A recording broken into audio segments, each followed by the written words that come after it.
নমস্কার, আমি শৈবাল। আরেকটা গল্প আপনাদের আমি শোনাই, এক অসহায় মানুষের গল্প। হুগলির খানাকুল অঞ্চলের এক গ্রামের মানুষ। ওনারা হাজব্যান্ড ওয়াইফ দুজনেই বৃদ্ধাশ্রমে থাকে। তো আমি দাদাকে এই জিজ্ঞেস করলাম, আমারই কিছু থেকে বয়সে বড় হবে, দাদা আপনি এখানে কেন?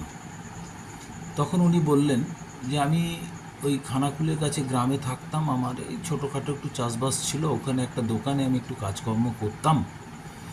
তারপরে বন্যাপ্রবণ এলাকা, তো ওই অঞ্চলটা তো অনেক, আমার বাড়ি ফাড়ি চলে গেল।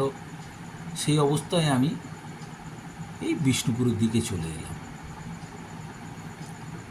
এসে একটা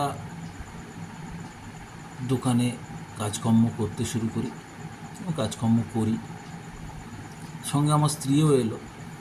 আমার এক সহৃদয় বন্ধু ছিল, সে আমাকে ওর বাড়ির একটা অংশে একটা রুমেতে আমার স্ত্রীকে থাকতে দিয়েছিল। আমিও রাত্রেবেলায় চলে যেতাম।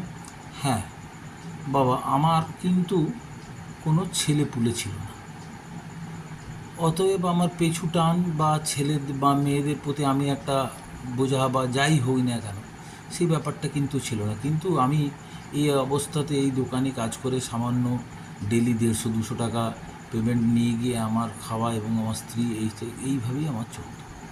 এই অবস্থা করতে করতে করতে করতে আমার বন্ধু, যে সহৃদয় বন্ধু আমাকে থাকতে দিয়েছিলেন, তো সে বলল, দেখো আমার এখানটা একটু সমস্যা হচ্ছে, তুমি কি করা যায়? ওই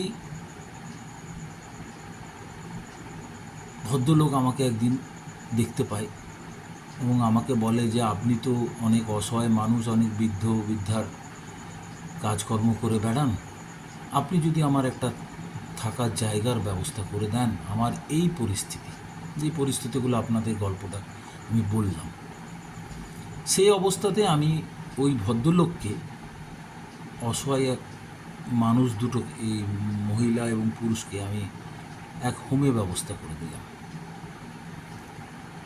স্ত্রী খুব একটা কাজকর্ম করতে পারে না, স্ত্রী ওখানে ঠোঙা বানায় এবং সেই ঠোঙাগুলো আমরা বিক্রি করে দিই লোকাল মার্কেটে।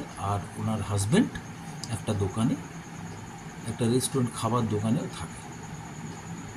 এইভাবেই ভদ্রলোকের এবং ভদ্র মহিলার চলছে। দুনিয়ায় কেউ যখন না থাকুক, ঈশ্বর কিন্তু ওনাদের ঠিক কাউকে না কাউকে দাঁড় করিয়ে দেয়। এটাই দুনিয়ার নিয়ম। সবাই ভালো থাকুক, সুস্থ থাকুক, এটাই আমার কামনা। সবাই ভালোভাবে বেঁচে থাকুক, এই আর কি। আজকের মতন শৈবাল আপনাদের কাছ থেকে বিদায় নিচ্ছি। কেমন লাগলো আপনারা জানাবেন। ধন্যবাদ।